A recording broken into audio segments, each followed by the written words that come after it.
Fais-nous le point sur tes blessés. J'en saurai un petit peu plus dans quelques minutes. Sakai est toujours forfait, Mandanda aussi. On espère retrouver Rolando et Camara. On va voir si c'est le cas aujourd'hui. Vous avez vu qu'ils se sont entraînés en partie avant le match de Coupe d'Europe de jeudi. Et puis qu'un n'était pas dans le groupe parce qu'il ne pouvait pas l'être. Et l'autre n'était pas sur le terrain parce qu'il ne pouvait pas jouer plus de 20 minutes ou 30 minutes maximum. Donc on espère que pour demain, ils auront beaucoup avancé avec les jours qui ont séparé mercredi, dernier entraînement collectif, et aujourd'hui. Et Ocampos ? On ne sait pas. Moi, j'espère le récupérer. On va voir. C'est pas très méchant. Donc s'il saute un match, ce sera que celui-là. Mais j'ai bon espoir de l'avoir même pour demain. Ouais. Mais qu'est-ce qu'il a alors ? Je ne sais pas exactement, mais c'est... Non, c'est un problème de cheville, de pied, voilà, mais c'est pas très important. Donc, s'il loupe un match, ce sera celui-là. Et encore une fois, j'espère même qu'on pourra l'emmener et qu'il pourra postuler à jouer à Angers. On a besoin de tout le monde en ce moment. Steve, il en est bientôt un mois, Rudy.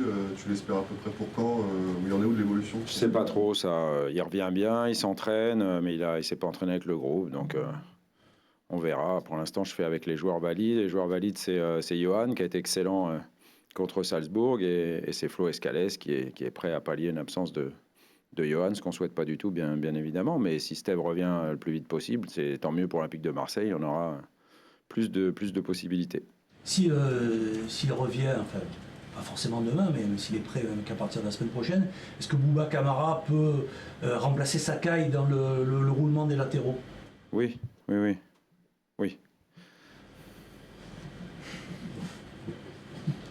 Pas plus. Non, oui. Il a joué à Dijon latéral gauche, il a été très bon. Non, oui, effectivement. Si Rocky n'est pas là pour jouer à droite ou à gauche, il faudra en trouver d'autres. Et on a des spécialistes comme Henry, on a un petit Rokia qui n'est pas prêt du tout.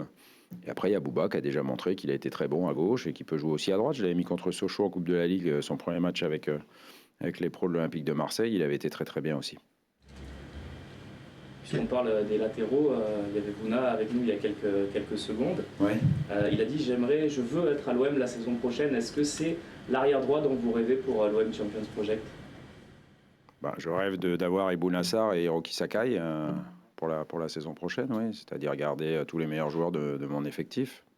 Vous êtes satisfait par leur rendement ? Oui, tout à fait. C'est une solution qui vous satisfait d'avoir 3 joueurs pour les 2 postes ? Si on en avait 4, ce serait mieux. Voilà. Donc, on a eu beaucoup de soucis à ce poste-là durant la saison avec des cas différents, que ce soit pour Patéora, que ce soit pour Henri Bédimo, qui a été longtemps blessé aussi, et que ce soit pour le petit Rokia. C'était les joueurs qui étaient appelés à jouer là avec Jordan Amavi. Voilà, il reste Jordan et les 2 autres dont j'ai cité, mais avec des fortunes différentes, on va dire comme ça. Cette rotation-là, justement, elle n'est pas intéressante pour vous. Ça vous permet d'avoir... Pour eux, en tous les cas, ils ont joué quasiment autant de matchs. Je parle de Jordan, Hiroki et... Pour eux, c'est bien, mais pour l'Olympique de Marseille, ce serait mieux d'avoir tous les postes doublés avec des joueurs de même valeur, voilà, tout simplement. Cette année, on est allé comme ça. Pour l'instant, ça porte ses fruits, mais... Je l'avais dit en décembre, ça pouvait être dangereux. Heureusement, le staff préparation physique, le staff médical ont été très bons.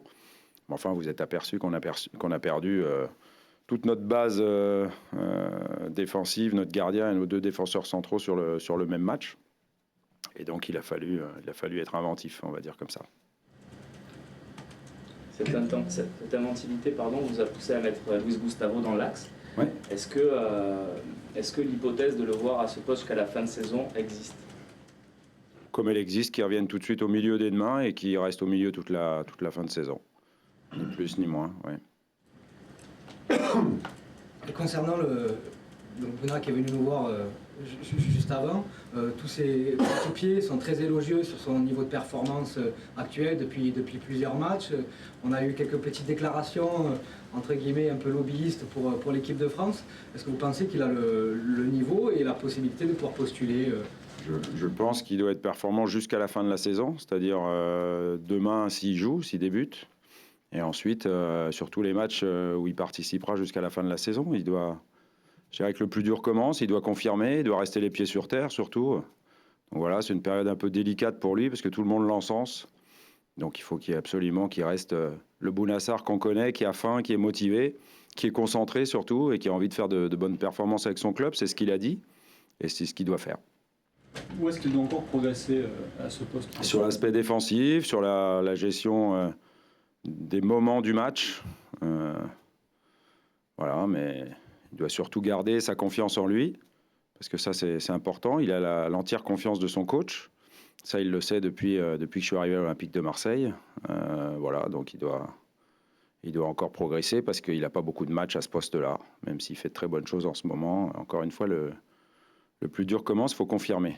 Confirmer, c'est plus dur que d'arriver. Qui vous surprend, franchement? Même si Non, mais on verra. Voilà, on verra. Quel est ton discours pour maintenir tout le monde sous pression là?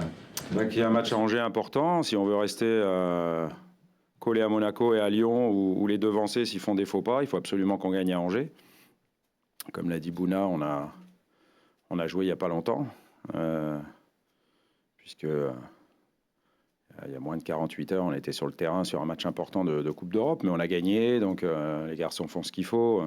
Ils savent qu'ils ont 3 semaines devant eux et 6 matchs à gérer jusqu'à la fin, enfin on l'espère. 5 sûrs et un 6e qu'on a envie d'aller chercher. Donc ils savent que ça passe aussi par des sacrifices.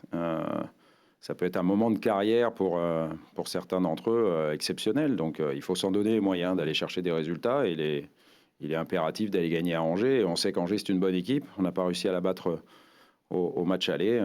Voilà, on va à l'extérieur. C'est difficile à l'extérieur. Mais c'était difficile à Dijon, c'était difficile à Troyes.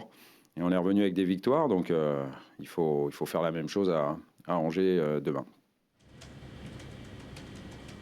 Quel est un peu le contenu des séances en ce moment, justement, après tant de matchs cette saison et avec une fin de saison comme ça? Beaucoup de récup, mais pas que ça. Voilà, il y a aussi du travail tactique qu'on fera cet après-midi, même si les joueurs ne sont pas à 100%. On essaye de pas les exposer trop sur le plan des blessures en leur demandant des situations tactiques exigeantes. Mais par contre, une réflexion, un positionnement voilà, par rapport à ce qu'on va mettre en place à Angers. Et puis, bien évidemment, on fait de la récup comme on a fait hier pour ceux qui ont joué, du complément de travail comme on a pu faire après le match sur le terrain à Salzbourg ou hier pour ceux qui ont moins joué.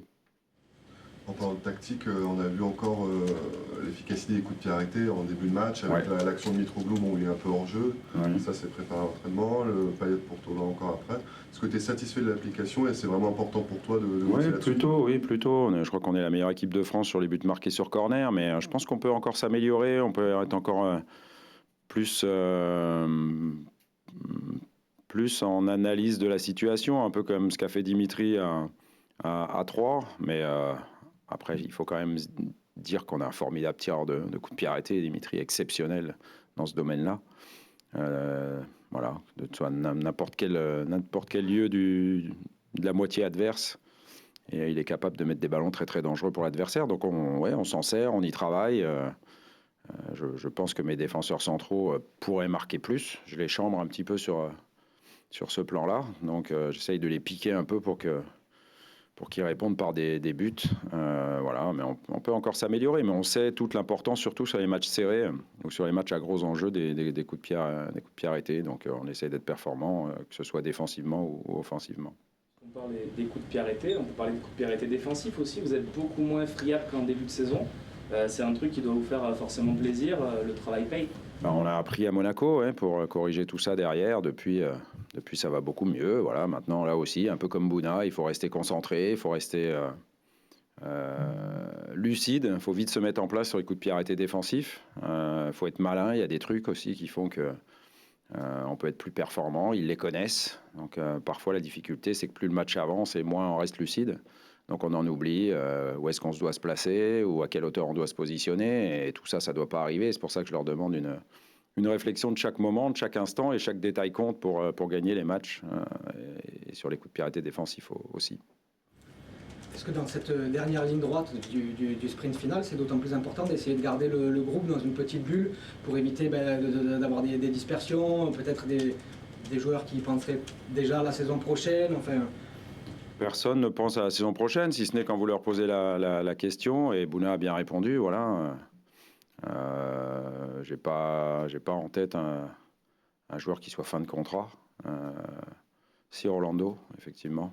À part lui, je pense pas qu'on ait des joueurs qui sont en fin de contrat à la fin de saison. Donc la seule question, elle se pose pour Orlando, pour personne d'autre. La question se pose, voilà. Tout le monde sera à l'Olympique de Marseille la saison prochaine. Et c'est tout. Il faut rester concentré sur le match de demain, sur le match de jeudi prochain, sur la réception de Nice. On espère, après aussi le déplacement à Guingamp, sur la finale de la Coupe d'Europe à Lyon, pour laquelle pour l'instant on n'est pas qualifié, mais on espère bien y aller.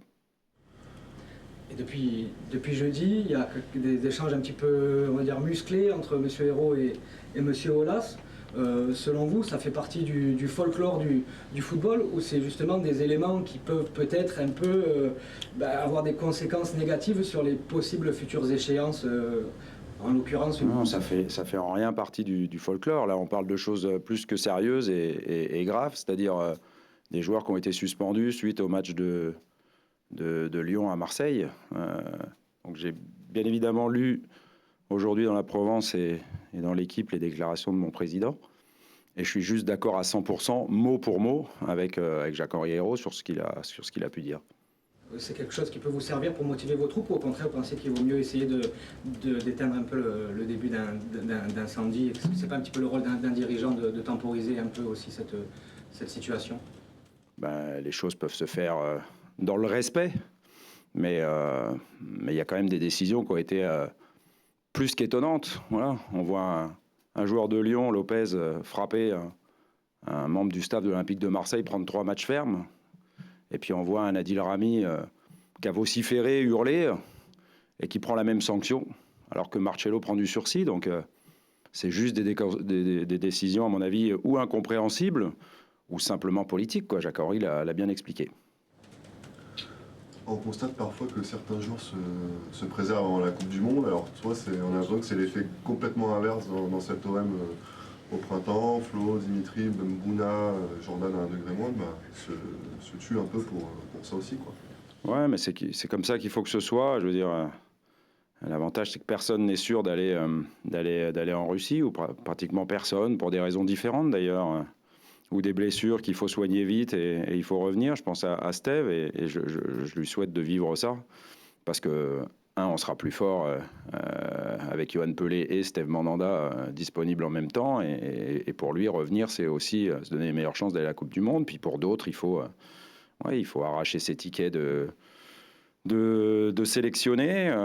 Pour Dimitri, parce qu'il n'y était pas en mars. Mais très honnêtement, s'il continue comme ça, il se donnera toutes les chances d'y être. Et Flo qui était tout le temps, mais qui est sûr de rien, donc il faut lui aussi qu'il continue. Donc c'est des sources de motivation, c'est bénéfique pour les clubs et c'est bénéfique aussi pour l'équipe de France parce que ces joueurs-là, ils sont en train de jouer des matchs de très très haut niveau avec la Coupe d'Europe et avec le final de championnat où effectivement chaque point et chaque victoire compte pour aller chercher la Ligue des Champions.